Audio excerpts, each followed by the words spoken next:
सभी संतजन, इनके साथ बातचीत कर रहा हूँ। लगभग 2 घंटे से मेरी वीडियो कॉन्फ्रेंस चल रही है। सबसे पहले तो प्रदेश के सभी धर्म प्रेमी, इस प्रकार से हमारे गुरुजन, हमारे धर्मगुरु, संतजन, मुल्ला मौलवी, हमारे पादरी साहब, जैन स्नातक के जितने भी हमारे ज्ञाता, ऐसे सबको मैं अपनी ओर से प्रणाम करता हूं। आप सब लोगों का मैं अभिवादन करता हूं। वैसे तो हरियाणा की जनता के भले ही लोकतांत्रिक तरीके से मुझे मुख्यमंत्री का दायित्व मिला है, सरकार के मुखिया, शासन के मुखिया के नाते मेरा काम है जनता की सेवा करना, सामान्य दिनों में जनता के हर प्रकार की सुख सुविधा का ध्यान रखना, ये सरकार का दायित्व होता है। लेकिन कभी कभी ऐसी परिस्थिति बनती है जब कोई आपत्ति काल आता है, जनता के ऊपर कभी कोई संकट आता है। ऐसे समय पर अपनी जो इतिहास की एक स्वयं सिद्ध बात है कि समाज का सारा वर्ग, अग्रणी वर्ग, समाज का नेतृत्व, चाहे वो सामाजिक नेतृत्व हो, धार्मिक नेतृत्व हो, राजनीतिक नेतृत्व हो, किसी प्रकार का भी नेतृत्व हो, सब मिलकर के ही इस काम को, इस गाड़ी को आगे बढ़ाते हैं। शासक हमेशा संतजनों के पास जा करके उनकी व्यासपीठ के सामने निवेदन करता है कि इस समय समाज के ऊपर एक आपत्ति आई है, मिल करके हम सब लोग इस आपत्ति को दूर करें, ये शासक का काम होता है। लेकिन आज चूंकि बीमारी ऐसी है, महामारी ऐसी है कि इस कोरोना के कारण से जो हम सोशल डिस्टेंसिंग का विषय, लॉकडाउन का जो विषय चल रहा है, उसमें मेरा आना आपके पास तो प्रत्यक्ष संभव नहीं था। फिर भी ये जो विज्ञान की खोज है, जिस प्रकार की व्यवस्थाएं अब बनी हैं वर्तमान आधुनिक इस सारे सिस्टम में, वीडियो कॉन्फ्रेंस के माध्यम से मैंने आप लोगों से लगभग 2 घंटे बात की है और अब मैं जनता को भी सामने ले रहा हूं। हम सब लोग मिल करके आज इस बात का विचार करेंगे कि आखिर ये जो कोरोना की बीमारी है, जो विश्व के किसी एक देश से शुरू हुई, विश्व के बहुत से देशों में फैली और देश में भी इसने अपने पांव पसारने शुरू किए। हरियाणा में सबसे पहले 4 मार्च को, जिस दिन हमारा बजट का सत्र ये समाप्त हो रहा था, उसी दिन हमको समाचार मिला कि गुड़गांव के मेदांता अस्पताल में इटली के 14 ऐसे कोरोना पॉजिटिव जो मरीज हैं वो आए हैं, उनका इलाज शुरू हो गया है। हम उसी दिन से सतर्क हो गए कि ये बीमारी क्या है, कैसे फैलती है और इसका क्या क्या दुष्परिणाम होगा। सारी जानकारियां हमको मिलने लगी, समाज को जागृत करने लगे और 8 मार्च को इसके लिए हमने एक पंचकुला में सबसे पहले एक अपना हमने बनाया अपना कंट्रोल रूम में हमने अपने हेल्पलाइन शुरू की। बाद में कई प्रकार की हेल्पलाइन करते हुए आज 5 प्रकार की हेल्पलाइन सारे प्रदेश में चालू हैं। प्रशासन की व्यवस्थाएं खूब अच्छी दुरुस्त चल रही हैं। मुझे लगता है कि समाज के हर वर्ग को इसमें जुटना पड़ेगा और उसमें खास करके साधु समाज, संतजन, उपदेशक, गुरुजन, इनकी अपनी विशेष भूमिका है। और वो भूमिका इसलिए है कि ये जो बीमारी है, इसमें इलाज नाम से कोई बहुत बड़ी प्रगति नहीं है। इसमें तो जन जागरण यही एक बहुत बड़ा विषय है, ताकि लोगों को ये कहा जाए वो एक दूसरे से अपनी दूरी बना करके रखें। सोशल डिस्टेंसिंग ये उसका एक आवश्यक मंत्र है। तो इसी कारण से जनता को जो अपील है, अपील हम लोग राजनीतिक तौर पर करते हैं।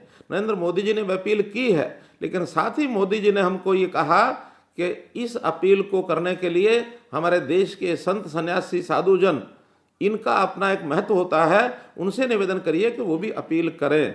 तो उसी नाते से, उसी कार्यक्रम के अंतर्गत आज आप सब लोगों से, हरियाणा के लगभग यानी सभी 22 जिलों के 350 से 400 संतजन मेरे सामने बैठे हैं। मैं आप सबसे निवेदन करना चाहता हूं कि आप लोगों की अपील का असर बहुत ज़्यादा है, इसलिए जनता को वो सब बातें बताएं जो आप लोगों ने अभी तक योजना में सुनी होंगी। हमने इसमें 3S का एक मंत्र दिया है।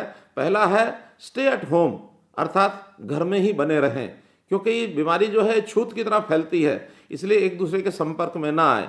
दूसरा सोशल डिस्टेंसिंग, अर्थात अपनी दूरी एक दूसरे से बनाकर रखें। आज मुझे खुशी है कि इस कार्यक्रम में भी सब लोग संतजन बैठे हैं, 5-5, 6-6 फुट की दूरी बना करके बैठे हैं और सब मास्क भी लगाए हुए हैं, एक बहुत अच्छी बात है। और इसी प्रकार से तीसरा एस जो है वो है सैनिटाइजेशन, अर्थात स्वच्छता बनाकर रखें, अपने हाथ को सैनिटाइज करें, हाथ को धोएं, बार बार साबुन से धोएं, तो ये भी एक विषय बहुत आवश्यक है। अब ये अपील समाज को करनी चाहिए। और जब इस प्रकार का विषय सामने आया है तो हम देख रहे हैं कि समाज में आर्थिक दृष्टि से भी बहुत एक उथल पुथल मच गई है। जो सामान्य बेचारा गरीब आदमी, मजदूर, छोटा दुकानदार, छोटा किसान, ये सब लोगों के यानी एक प्रकार से होश उड़ गए हैं कि हम करेंगे कैसे, क्या करेंगे। व्यापार बंद हो गए हैं, उद्योग बंद हुए हैं, क्योंकि हमको सोशल डिस्टेंसिंग का पालन करना है। और ये प्रधानमंत्री जी ने आह्वान किया है कि हमारा काम धंधा तो हम कुछ समय के बाद भी संभाल लेंगे, मजदूर को मजदूरी जब तक नहीं मिलती तब तक उसके भोजन की, रोटी की व्यवस्था ये शासन करेगा। भले ही मजदूरी महीने बाद मिलेगी, लेकिन अगर जीवन बच गया तो सब कुछ बचेगा, जीवन नहीं है तो कुछ भी नहीं है। इसलिए क्या प्रधानमंत्री जी ने कहा, जग है तो जहान है, तो इस पर जान है तो जहान है। तो ऐसा जो एक वाक्य प्रयोग किया, अर्थात हमको सबकी जान बचानी है। इस सारे विषय में जब हम दुनिया के देशों को देखते हैं तो लाखों लाख लोग वो यानी इससे पीड़ित हो गए हैं, पॉजिटिव हो गए हैं, और कई लाख लोग एक प्रकार से मृत्यु को प्राप्त हो गए हैं। अमेरिका जैसा देश, इटली जैसा देश, चाइना जैसा देश, स्पेन जैसा देश, जर्मनी जैसा देश, वो भी इस बीमारी को झेल नहीं पाया है, जो विज्ञान के तरीके से बहुत आगे बढ़े हुए हैं। तो भारतवर्ष के अंदर ये फैल रही है, हरियाणा में ये फैल रही है, इसको यहीं रोका जाए। आपकी अपील का बहुत असर होगा। सेवा का काम इस समय बहुत ज़रूरी है करने का, कि जो लोग अपनी आर्थिक दृष्टि से यानी 2 समय का भोजन जिनके पास नहीं है, तो उनके भोजन कराने का काम ये हमको ज़रूर अपने हाथ में लेना चाहिए। इसी प्रकार हमारे जो अनुयायी हैं उनको वॉलंटियर बना करके सहयोग करने का काम ये भी हमको उनको कहना चाहिए। आपका तो एक आदेश मात्र भी पर्याप्त होगा, आपके सब अनुयायी लग जाएंगे इस सहयोग में। क्योंकि आर्थिक स्थिति चाहे वो लोगों की, परिवारों की बिगड़ती है, साथ में सरकारों की भी बिगड़ती है। मैं आज ही अपने जितने भी विपक्ष के नेता थे उनसे मैं चर्चा कर रहा था, ऑल पार्टी मीटिंग मैंने की, उसमें चर्चा की, अधिकारियों से चर्चा की कि पिछले महीने हमारा 2300 करोड़ रुपया जो रेवेन्यू है वो कम आया, और इस महीने 4000 करोड़ रुपया कम हो जाएगा। हम सामान्य जो खर्च है सरकार के, उसमें भी चलाने में कठिनाई आ रही है। हमने गरीबों की सहायता के लिए घोषणा की है कि हर सप्ताह 1000 रुपया गरीब के परिवार में पहुंचे, ताकि जब तक ये कोरोना का प्रभाव है कम से कम 2 समय का भोजन वो कर सके। हमने जो हमारी पीडीएस की दुकानें हैं, फेयर प्राइस शॉप्स हैं, उसमें खाद्य आपूर्ति विभाग की ओर से 2-2 महीने का यानी 1 महीने में डबल राशन ये भी मुफ्त में देने का प्रावधान किया है, ताकि सब गरीब परिवारों को वो राशन समय से पहुंच जाए, अपने घर में कम से कम खाना बना करके वो 2 समय का भोजन करके सो सके। ये काम भी हमने उनके जिम्मे लगाया है। और साथ ही अपील की है कि हम अपना जो कोरोना रिलीफ फंड है, हरियाणा का एक कोरोना रिलीफ फंड ये स्थापित किया है, उसमें जितना ज़्यादा सहयोग जनता करे।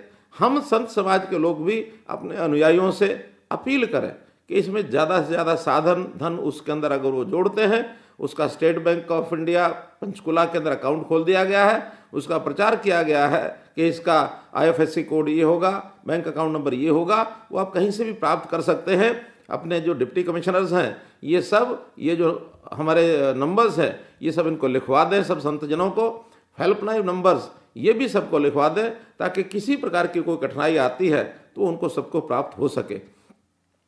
समर्पण का भाव लोगों में जगाएंगे तो अपने देश का समाज ऐसा है कि मुसीबत के समय ये हमेशा खड़ा हो जाता है। इसकी जो ताकत है, खूबी है, ये वास्तव में जब आपत्ति आती है उसी समय पता लगती है। और ये समाज कभी भी कोई भी संकट आया है उसको हमने हमेशा पार किया है। इस बार इस संकट को निश्चित रूप से हम पार कर जाएंगे, इसमें कोई कठिनाई नहीं है।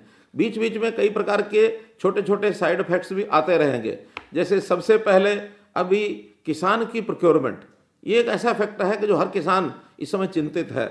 उसकी फसल तैयार है, अनाज वो निकाल चुका है, निकाल करके बिक्री जो 15 दिन से 1 महीने के अंदर अंदर सरसों की, गेहूं की बिक्री सारी मंडियों में हो जाती थी। इस बार चूंकि हमने उनको इकट्ठे ना होने के लिए कहा है, तो उस मंडियों का विस्तार भी हमने किया है। पहले जहाँ 400 मंडियाँ होती थी, इस बार 2000 मंडियों में और इसको अनाज को खरीदा जाएगा। आड़ती बंधुओं ने भी इसमें सहयोग करने की एक आश्वासन हमको दिया है, और ये समय भी लंबा लगेगा, मजदूरों की भी कमी है।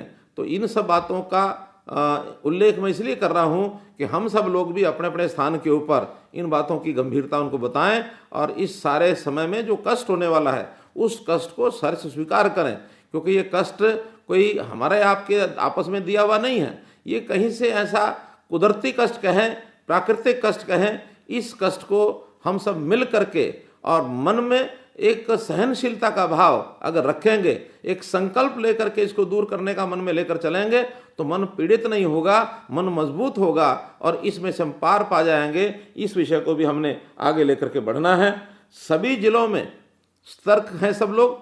4 जिलों में थोड़ा प्रभाव ज़्यादा है, जैसे मैंने प्रारंभ में बताया था, जिसके अंदर गुरुग्राम, फरीदाबाद, पलवल और नू, ये 4 जिले ज़्यादा प्रभावित हैं। बाकी जिले भी लगभग 15 जिलों से कोई ना कोई ऐसा पीड़ित कोरोना पॉजिटिव ये केस है। 7 जिले अभी बचे हैं। सबको बचे रहना चाहिए, जहाँ है वो भी कैसे कम हो इसका विचार कर रहे हैं, इसके लिए हम प्रयत्न कर रहे हैं। और अभी जो लेटेस्ट जो हमारे आंकड़े हैं आज के, 155 लोग प्रभावित जो पाए गए, जिसमें से 31 लोग ठीक हो गए हैं। केवल 2 बंधुओं का ऐसा इंतकाल हुआ, मृत्यु को प्राप्त हो गए।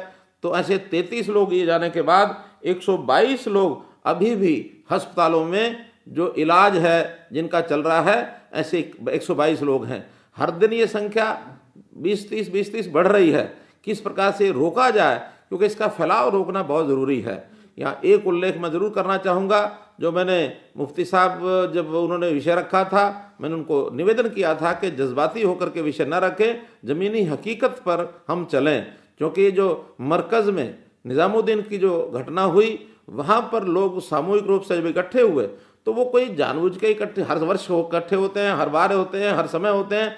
उस समय चूँकि कोरोना का ये विषय चल पड़ा था, थोड़ी सावधानी पहले बरती जाती तो शायद इस कठिनाई में से हम बच सकते थे। क्योंकि वो तो अब चीज़ भूतकाल की हो गई, पास्ट हो गया, और उसको हम आगे न फैलने दें, इसके लिए सभी तबलीगी, सभी जमाती, इनकी पहचान करना ये हमारे लिए अनिवार्य हो गया है। हमने सबको कहा है कि कोई भी कष्ट उनको उठाना पड़ता है, भले वो पीड़ित नहीं है, नेगेटिव भी हैं, लेकिन एक बार उस दायरे में उनको नाम अगर उनका आ गया है तो 15 दिन के लिए उनको क्वारंटाइन भी होना चाहिए, उनको दोनों टेस्ट भी कराने चाहिए, एक पहले एक बाद में। 15 दिन के बाद उनको छोड़ दिया जाएगा, अपने अपने स्थानों पर जा सकते हैं। फिर भी यदि किसी प्रकार की उनको कठिनाई होती है, क्योंकि कुछ लक्षण ऐसे होते हैं, कोरोना मरीज को कई बार शुरू में पता नहीं लगता, अचानक किसी लक्षण का प्रकट होने के बाद उनको तुरंत डॉक्टर को जाके बताना भी चाहिए कि मुझे इस प्रकार की तकलीफ हो रही है, ताकि उसके टेस्ट की जरूरत पड़े तो फिर कराया जा सके। कुछ लोग किसी भी कारण से, भय के कारण से या सामाजिक लज्जा के कारण से या और भी कोई कारण हो सकता है, अपने आप को वो छुपाए हुए हैं, वो बता नहीं रहे हैं कि हम लोग भी निज़ामुद्दीन गए थे, उस समागम में गए थे। ऐसे लोग अपनी भी हानि कर रहे हैं, समाज की भी हानि कर रहे हैं। तो जहां कानूनी रूप से वो गलत काम कर रहे हैं, कानूनी रूप से वो उनके ऊपर एक इल्ज़ाम लगेगा और वो मुजरिम बनेंगे, और वहां तक तो वो खुद भुगतेंगे। लेकिन एक बड़ी बात भी उनको समझ में आनी चाहिए कि हम लोगों के लिए, मानवता के लिए, इंसानियत के लिए भी गलत कर रहे हैं। अगर उनके ये जो मर्ज है, उनकी ये जो बीमारी है, छूत की बीमारी आगे अगर बढ़ गई, लोगों को लग गई, तो इसका भी बहुत बड़ा नुकसान एक समाज को होगा। इसलिए इस विषय को भी निश्चित रूप से उनको ध्यान रखना चाहिए।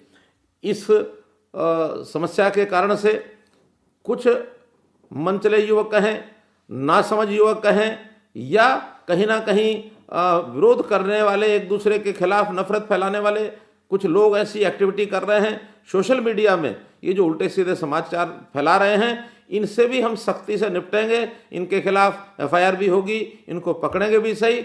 और मैं संतजनों को ये कहूँगा कि वो अपील भी करें, अपने अपने अनुयायियों के सामने उनको कहें कि हमको सौहार्द बना के रखना है, सद्भावना बना के रखनी है। आखिर तो हम सदियों से इकट्ठे रह रहे हैं, सदियों तक इकट्ठे रहना है। हमारा एक समाज है। हमारे विचारधारा में छोटा मोटा अंतर हो सकता है, हमारे धर्म प्रचार की गतिविधियां या हमारी कार्य पद्धति अलग हो सकती है, लेकिन आज तो मानवता के ऊपर संकट है। इस मानवता के ऊपर आए संकट को किस प्रकार से दूर किया जाए, इसको भी हम लोगों को ठीक करना है।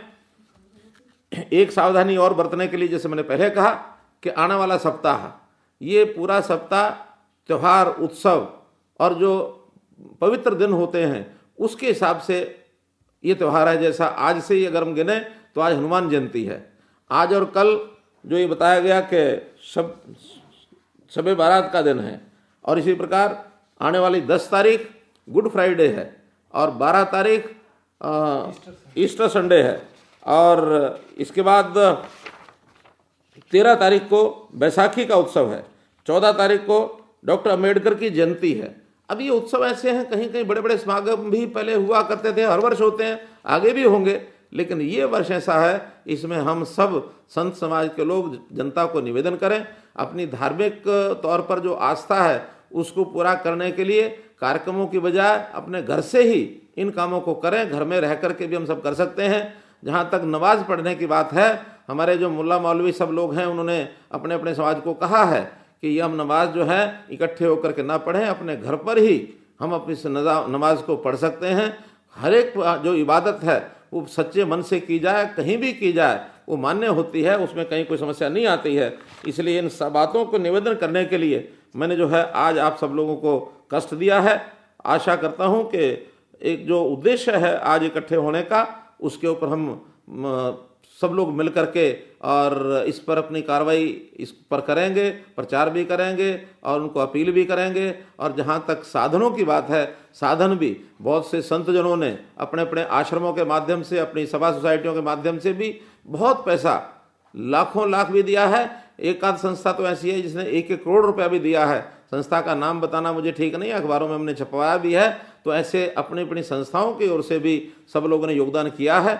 मैं उनका अपने हृदय से बहुत बहुत आभारी हूँ, बहुत बहुत धन्यवाद करता हूँ और अपील करता हूँ कि अपने अपने अनुयायियों को कहें कि इस आए हुए कष्ट के समय कष्ट को हरने के लिए आर्थिक अगर सहयोग भी होता है तो ये आम जनता के काम आएगा, उनके भोजन के लिए काम आएगा, उनके इलाज में काम आएगा। जो साधन हमको खरीदने हैं, जैसे मास्क बनवाने की बात है, हमने 5 करोड़ मास्क बनाने के लिए कल योजना बनाने के लिए कह दिया है।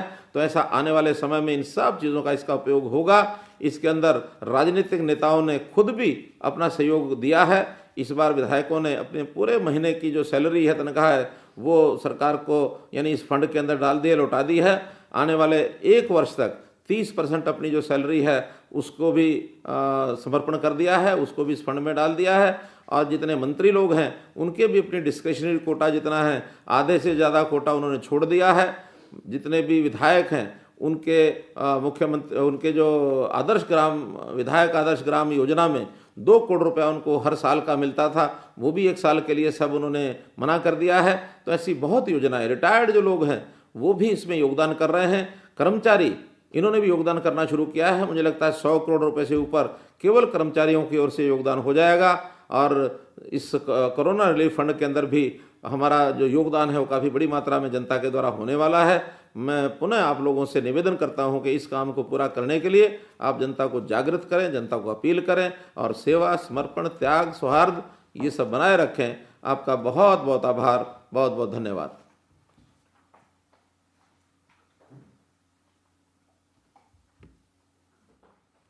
नमस्कार।